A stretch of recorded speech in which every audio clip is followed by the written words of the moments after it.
Greetings my lovelies, and thank you for stopping by the circle today. So for this video we're going to talk about the difference between pantsing and planning and what that entails for you. So let's get started.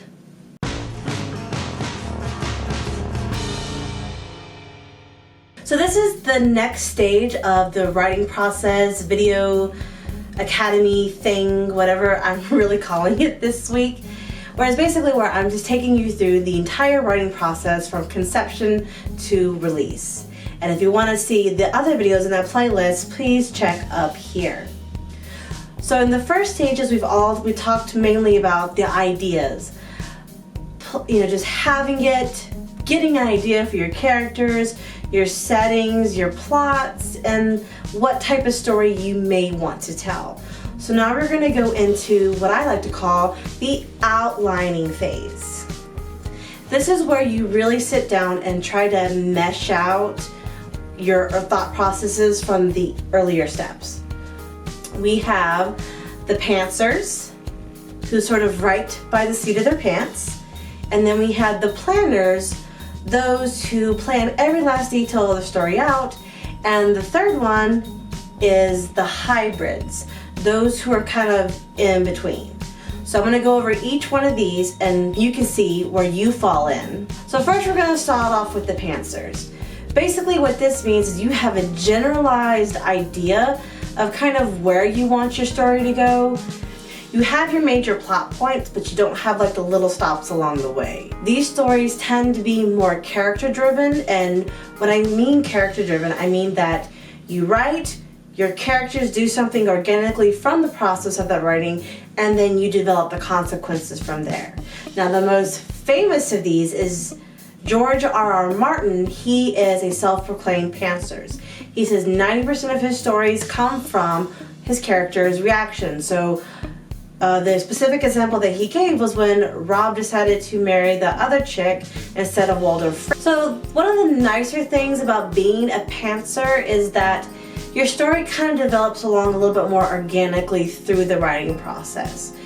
The reactions that your characters have feel legitimate. They don't feel forced or weirdly structured or things like that. But on the downside, if you're like me and you're just a pantser, which was like 90% of my fan fiction writing, I really didn't have a generalized plan of how to get to the end, you tend to go off on tangents, or it takes you forever to finish because you're like, well, I don't know what comes next, and then you're stuck.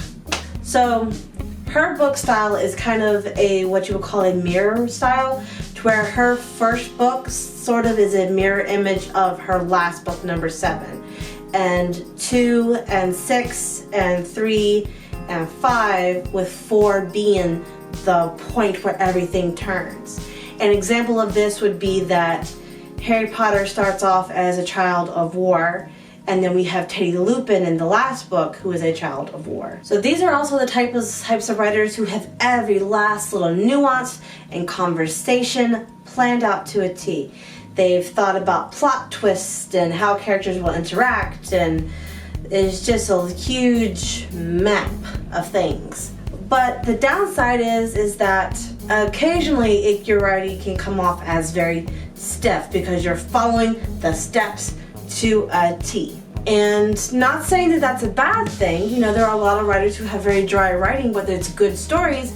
That just can be an unfortunate side effect. So the third category is hybrids, and that is a fusion between a pantser and a planner. So what that means is that you outline certain aspects of your story, like maybe each chapter or character point, but then you also allow yourself enough wiggle room to write organically, and you're willing to deviate from this said roadmap if it makes for a more compelling story.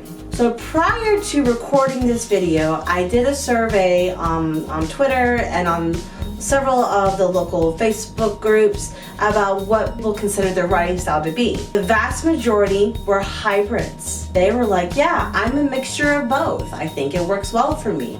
Some people were planners because they said that was the only way that they could stay on task.